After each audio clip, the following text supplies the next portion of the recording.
feel like this past season is just one of the coolest things. It's something I'm so proud of, and proud of my entire team. Everybody who's worked with me since the beginning, and especially now, for making that a possibility. You have to look ahead and just prepare. I'm not trying to measure myself to what I was able to accomplish last year, because every season's different and other competitors are different too. Never a guaranteed win. So I'm always thinking I have to be better because somebody out there is.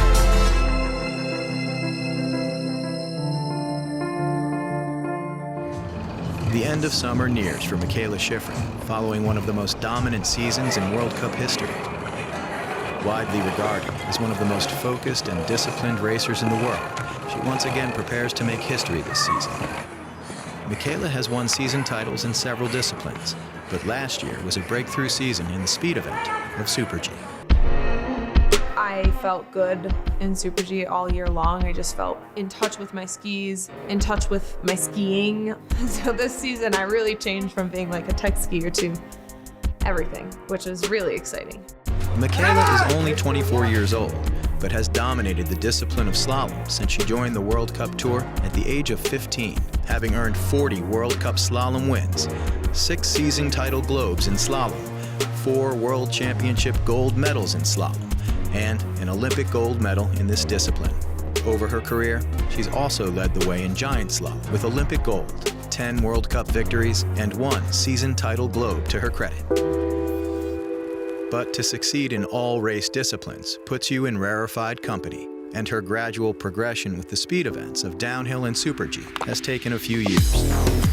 In the summer of 2015, she trained downhill and Super G for the first time with the U.S. ski team at their speed camp in Chile.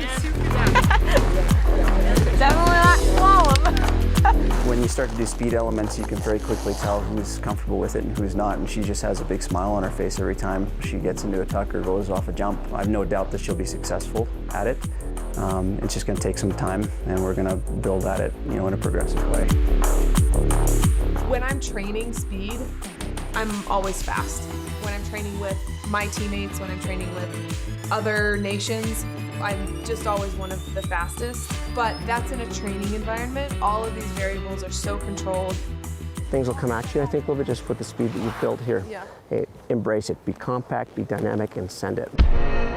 In January of 2017 in Cortina, Italy, she finished 4th in the Super G, demonstrating that she had the ability to be competitive with the best in the world.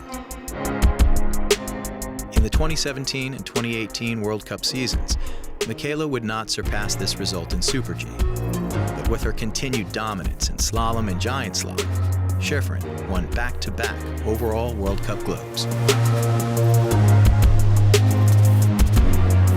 Heading into last season, her main focus was once again on the technical disciplines. My plan is sort of based off of how things went last year.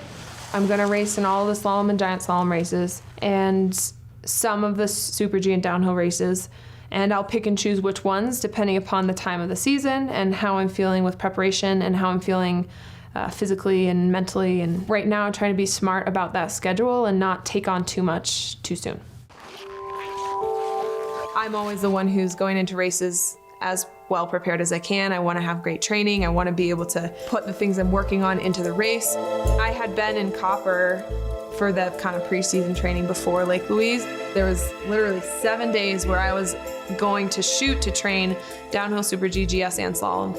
And then we got totally snowed out of training. It was like 3 feet of powder.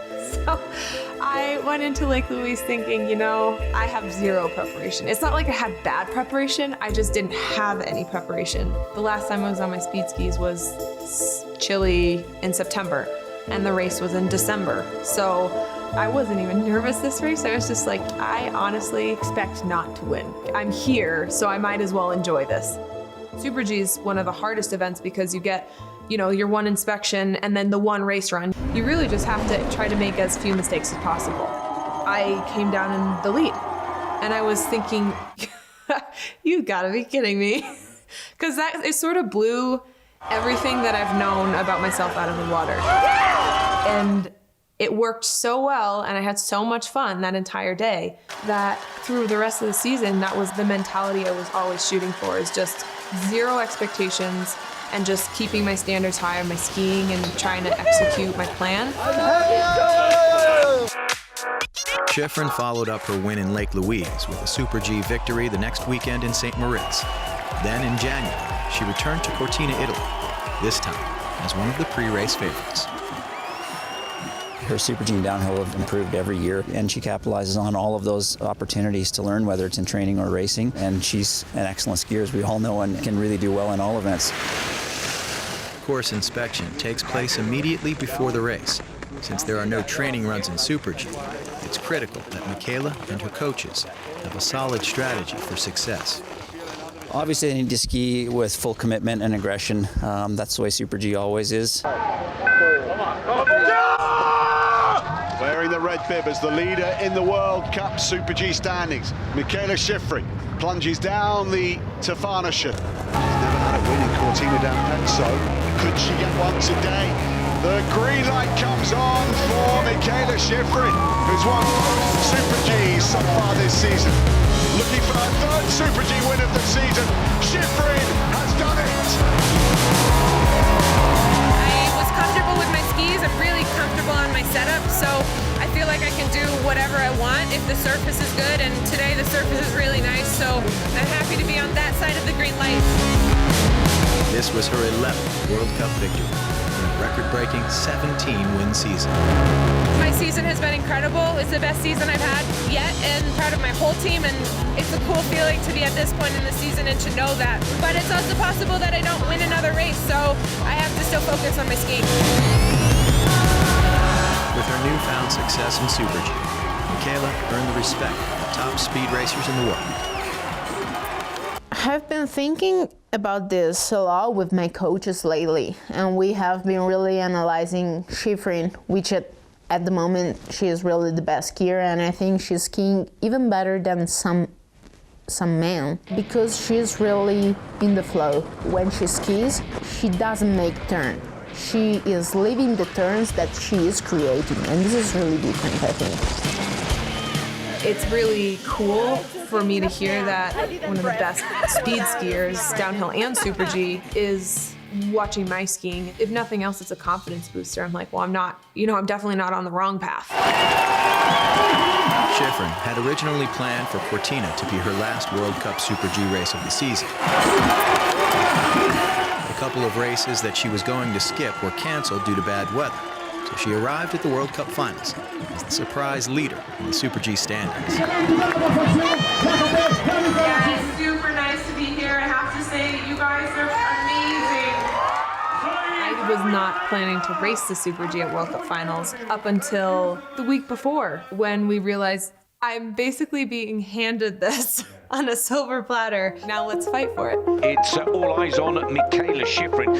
Shiffrin could write an astounding record, hoping to become the first male or female skier in the history of the World Cup to win the overall title, slalom and giant slalom titles, and a Super G Globe. It was a sunny day, the conditions were perfect. I was just over the moon excited.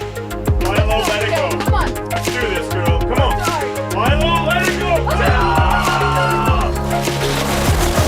Shiffrin just needs to finish in the top 15. This is the first time she's skied down this piste through the technical turns. Now Shiffrin just needs to hold her position and tuck this one home. Shiffrin goes third. Mikaela Shiffrin is the 2019 World Cup Super G champion. I knew that it was going to be a battle and everybody would be going for it, and the way I've been skiing Super G all season, I knew that I could be aggressive, but I had to focus. That was cool, super cool to do another Super G like that. I've dreamed about someday maybe being able to win a Globe in Super G, but I really wasn't expecting something like this season, and that's crazy. Whoa, what a season. Had my best season results-wise, but even more than that, I had my most enjoyable season. And I'm gonna do my best to keep up my level and do the best I can. I have a lot of amazing, fast competitors, and I don't want to underestimate a single one of them. You know, we all start from scratch again every season, and try to do my best to stay on top of it.